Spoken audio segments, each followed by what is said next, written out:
Oke guys, kali ini kita akan mengomentari berita ya, akan bahas tentang alasan mengapa reshuffling menteri itu dilakukan. Nah, untuk mengetahui konteksnya, mari kita bersama simak beritanya. Kita mulai videonya. Presiden Prabowo Subianto merombak sejumlah pejabat kementerian di Kabinet Merah Putih. 5 menteri di Ya, Kabinet Merah Putih dicopot oleh Presiden Prabowo Subianto, diantaranya Menteri Keuangan Sri Mulyani, Menteri Koperasi Budi Ari, dan juga Menko Polhukam Budi Gunawan. Apakah pencopotan menteri tersebut murni atas kinerja yang kurang baik atau ada kepentingan politik tertentu? Walaupun ya itu penggantian ya. menteri merupakan hak prerogatif Presiden. Untuk membahasnya sudah bersama kami pengamat politik Kedai Kopi Henry Satrio.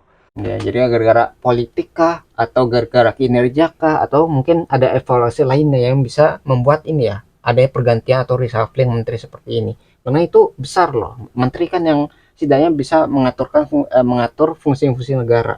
Kalau misalnya asal ganti itu mungkin hasilnya mungkin nggak maksimal gitu. Lalu apanya alasannya ya? Sat, apa kabar? Selamat Hmm. malam, Mas Fik.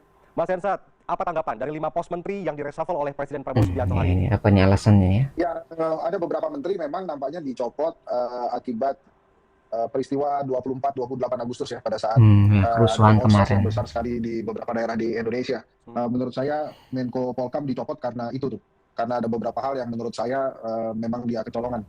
Lantas kemudian ada pertanyaan kan bagaimana dengan PDI Perjuangan, mengingat kabarnya proksi PDI Perjuangan di kabinet ada di eh, wajah Budi Gunawan. Tapi kalau menurut saya sih itu tidak ada kaitannya karena lagi-lagi prerogatif presiden, dan nampaknya presiden sudah melakukan evaluasi yang Hmm. besar terhadap kinerja dari Pak Budi Gunawan. Mungkin Pak Budi Gunawan akan mendapatkan tempat baru di pemerintahan Pak Prabowo. Kemudian selanjutnya pergantian Sri Mulyani sebagai Menteri Keuangan ini kan sudah lama sekali diperbincangkan bahwa Oh akan ya, ada ada pergantian isu-isunya. kementerian atau pemimpin dari Kementerian Keuangan. Menteri Keuangan diganti mungkin karena beberapa hal, terutama kaitannya dengan fiskal kita yang tidak selalu sehat, sehingga hanya mengandalkan pungutan dan hutang saja. Hmm. Purbaya, walaupun namanya tidak sekinclong Profesor Bambang Brojonegoro atau Khatib Basri, bahkan Sri Mulyani, tapi merupakan orang yang memang sudah lama berkecimpung di dunia finansial atau dunia keuangan di Indonesia.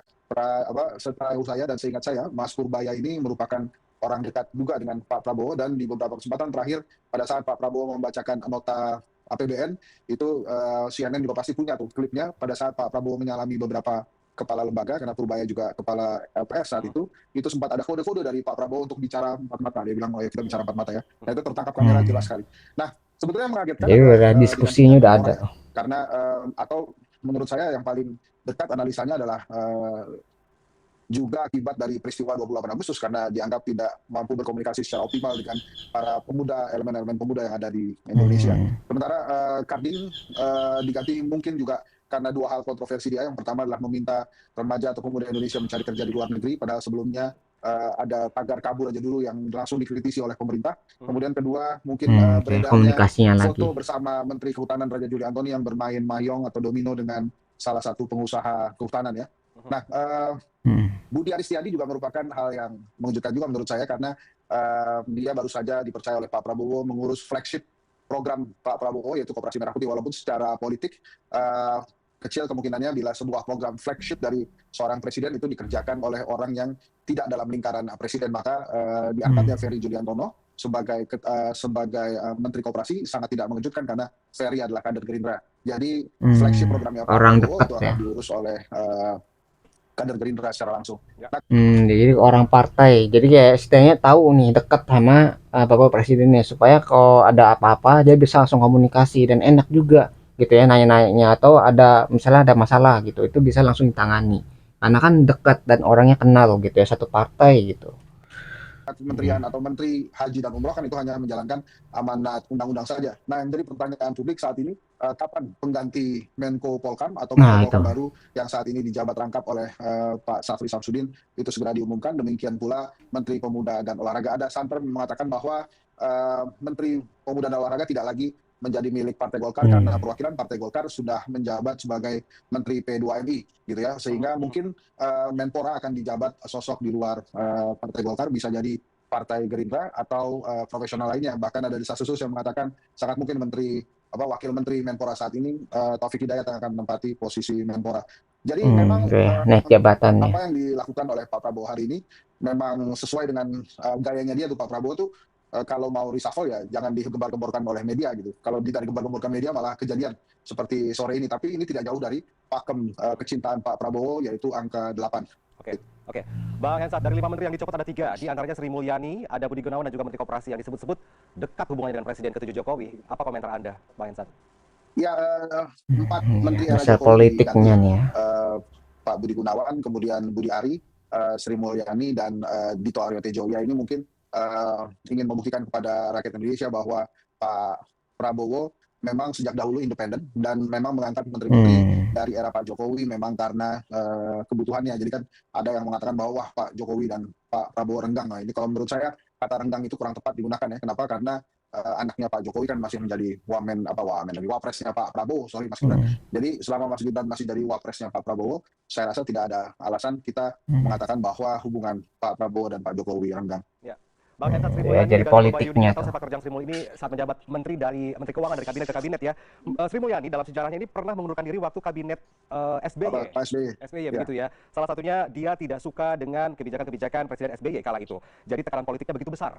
Nah, kalau dilihat dari reshuffle yang hari ini terlihat Sri Mulyani, apakah Anda melihat ada tekanan politik yang besar yang dirasakan oleh seorang Sri Mulyani akibat kejadian kemarin yang rumahnya dijarah tapi tidak Ya, jadi ya Bu Sri itu udah lama ya, Sri Mulyani itu dari SBY gitu ya kan mengundurkan diri, terus di Jokowi jadi Menteri Keuangan lagi gitu. Jadi emang udah lama itu punya pengalaman banyak. Nah, apakah sekarang itu diganti itu gara-gara ada tekanan politik juga gitu, atau emang udah harus digantikan dengan yang lebih kompeten ya dengan menteri yang baru gitu. Jadi ini ada masalah politik atau emang gara-gara kinerjanya saja ya yang mendapat evaluasi kurang bagus. seperti apa, atau malah sebenarnya memang Sri Mulyani merasa bahwa sudah waktunya saya tidak menjabat Menteri Keuangan lagi karena sudah cukup lama mengurusi finansial Indonesia. Bagaimana Anda melihat hal ini, Bang Hensat? Ya, saya rasa sulit sekali kita melepaskan pergantian Sri Mulyani ini dengan rumah beliau yang dijarah. Ya, apapun itu, beliau adalah menteri, pejabat negara, pasti telak sekali pukulannya pada saat dia harus menerima kenyataan rumahnya dijarah oleh para Ya kemarin pendemo. Dan kerusuhan sudah itu jadi ya. rahasia umum bahwa beliau sempat mengajukan pengunduran diri kepada Pak Prabowo. Tapi inilah bijaknya seorang Prabowo, dia tunggu dulu hingga isu ini lebih dingin, lebih adem, baru kemudian melakukan pergantian. Nah, saat ini karena ini adalah sektor yang sangat sensitif, Ya, maka itu sangat kita akan sensitif lihat sekali. bagaimana respon pasar nantinya setelah Pak Purbaya menggantikan Ibu Sri Mulyani. Ini memang sebuah hal yang luar biasa, walaupun di kalangan masyarakat atau di minimal di kalangan akademisi pengamat sudah bisa melihat bahwa salah satu calon kuat pengganti Sri Mulyani adalah Purbaya Sadewa. Jadi selain pasar yang mesti kita lihat, yang kita tunggu adalah bagaimana dobrakan dan terobosan dari seorang Ya, Purbaya. Karena kebijakannya seperti apa tadi nih? saya katakan, biasanya kalau fiskal sebuah negara morat-marit, biasanya yang menjadi solusi sebuah negara hanya dua tuh, kalau nggak utang, pungutan. Nah, hutang kan sudah diambil banyak oleh Pak Jokowi, jadi nampaknya Ya, kalaupun dari berhutang periode tidak akan terlalu sebelumnya. besar lagi didapat. Tapi kalau pungutan itu rakyat sudah marah. Ya, Kemarin pajak. gelombang Pati, kemudian gelombang Jombang, Cirebon kalau saya tidak salah, ditambah lagi kemarin gelombang kekecewaan 17+8, itu menyebabkan tidak banyak lagi ruang fiskal dari pungutan yang bisa dilakukan oleh pemerintah. Padahal efisiensi sudah diumumkan oleh Pak Prabowo. Bahkan pada saat pembacaan nota APBN lalu, itu Pak Prabowo mengatakan akan memotong sekitar 200 atau 250 triliun transfer ke daerah. Jadi artinya memang kabupaten kota di Indonesia membutuhkan para bupati dan wali kota yang kreatif. Nah, ditambah lagi Jadi itu ya masalahnya di ekonomi sekarang. Kalau misalnya nyari hutang lagi, nah hutang udah besar nih dari periode sebelumnya. Nah kalau misalnya nyari pungutan, ya nanti membebani, ya memberatkan dari masyarakat. Nah yang ekonominya sedang lesu, banyak PHK dan sebagainya gitu. Jadi antara pilihan nambah hutang atau memberatkan rakyat sekarang gitu ya, itu pilihan yang dulu. Nah kalau misalnya yang menteri yang baru sekarang, itu kebijakan barunya apa nih? Apakah memilih dua pilihan tadi atau ada pilihan lainnya yang alternatif sehingga tidak membebani rakyat atau tidak menambah hutang gitu ya. Ini yang jadi pertanyaan. Kebijakan baru apa nih yang menjadi terobosan ya. kebijakan pemerintah pusat. Maka itu tadi saya katakan, kita lihat bagaimana terobosan-terobosan yang dilakukan oleh seorang Purbaya Sadewa. Karena ini benar-benar fresh, belum pernah menjabat sebagai Menteri Keuangan, maka ya kita tunggu semoga pasar dan pilihan Pak Prabowo benar-benar jitu saat ini. Karena lagi-lagi kalau kita kupas 17+8 tuntutan masyarakat kemarin, itu memang ujung-ujungnya adalah ekonomi, keuangan keluarga, perut rakyat. Jadi pada saat perut rakyat lapar ya begitu, Ya. sudah dipotong gaji DPR hingga 65 juta tetap saja dianggap kurang. Ya. Gitu ya. Nah ini dari menteri-menteri yang baru saja dilantik, saya rasa pusat perhatian kita ada di Menteri Keuangan Purbaya Yudi Sadewa. Ya, ya. Bang Hensat, Ya, masalah ekonomi itu emang sangat penting ya di masyarakat kita sekarang. Kalau masyarakat sejahtera, perutnya kenyang, pendidikannya apa ya bisa sampai jenjang yang tinggi, ya apalagi untuk masalah kesehatan dan sebagainya itu semua terpenuhi, ya kita nggak bakal protes karena kayak hidup kita enak gitu. Buat apa kita protes? Buat apa kita demo? Ya ngabisin tenaga, ngabisin waktu dan sebagainya. Mending kita kerja gitu. Tapi masalahnya sekarang kita udah kerja, gajinya nggak cukup untuk membiayai kebutuhan sehari-hari. Kita udah kerja, udah bagus, ternyata di PHK, ya. Jadi nggak punya penghasilan lagi. Nah, hidup yang kita alami sekarang itu sangat menderita. Ya banyak orang yang misalnya di PHK, kerjanya masih serabutan, ya nggak apa ya, di pekerjaan yang informal gitu dan sebagainya. Jadi inilah yang menjadi bukti bahwa keadaan Indonesia sekarang ya rakyat itu belum sejahtera dan banyak yang tertindas ya, maksudnya kayak masih menderita gitu untuk memenuhi kebutuhan sehari-harinya saja itu masih kurang, sehingga mereka banyak yang protes. Dan protes itu nggak cuma di satu tempat tapi di berbagai tempat di Indonesia.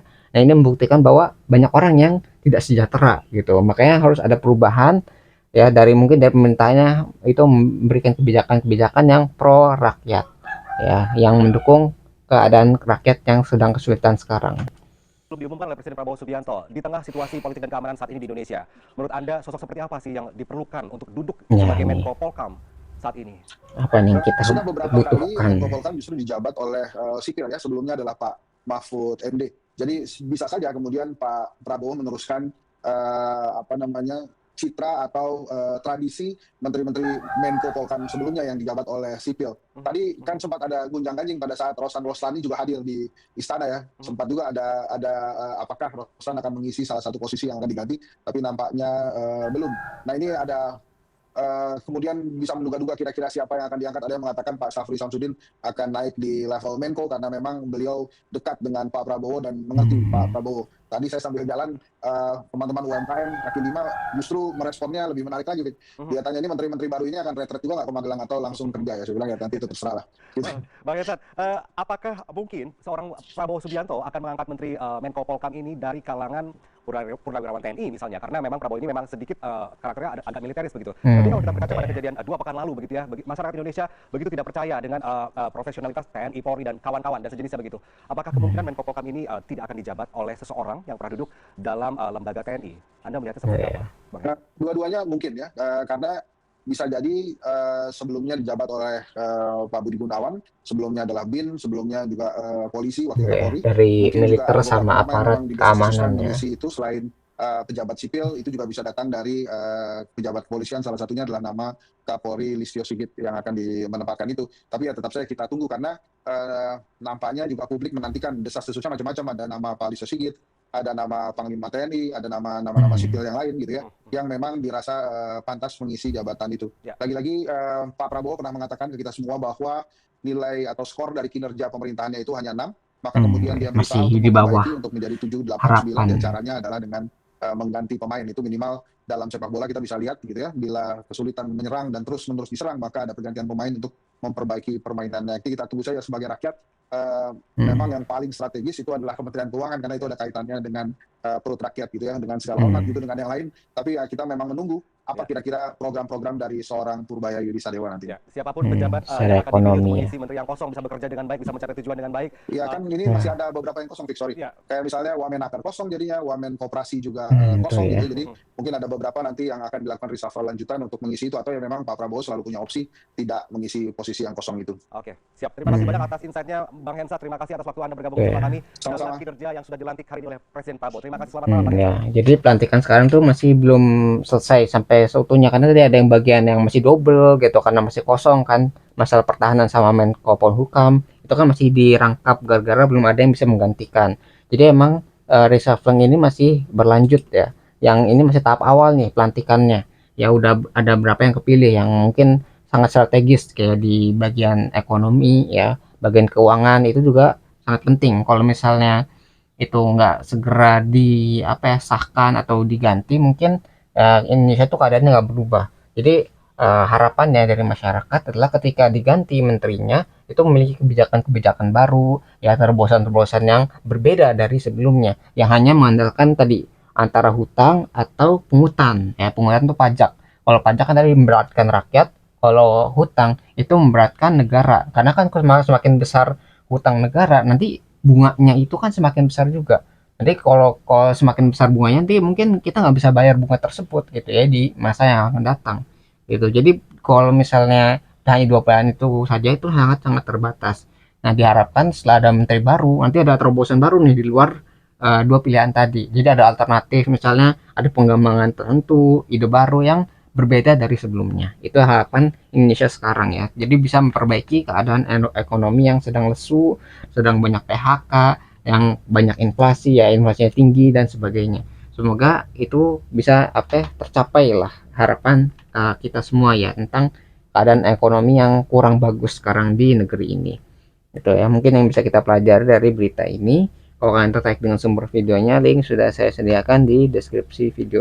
Dan mungkin sekian yang bisa saya sampaikan. Semoga video bisa bermanfaat. Kurang lebih yang mohon maaf. Kita ketemu lagi di pembahasan selanjutnya. Insya Allah.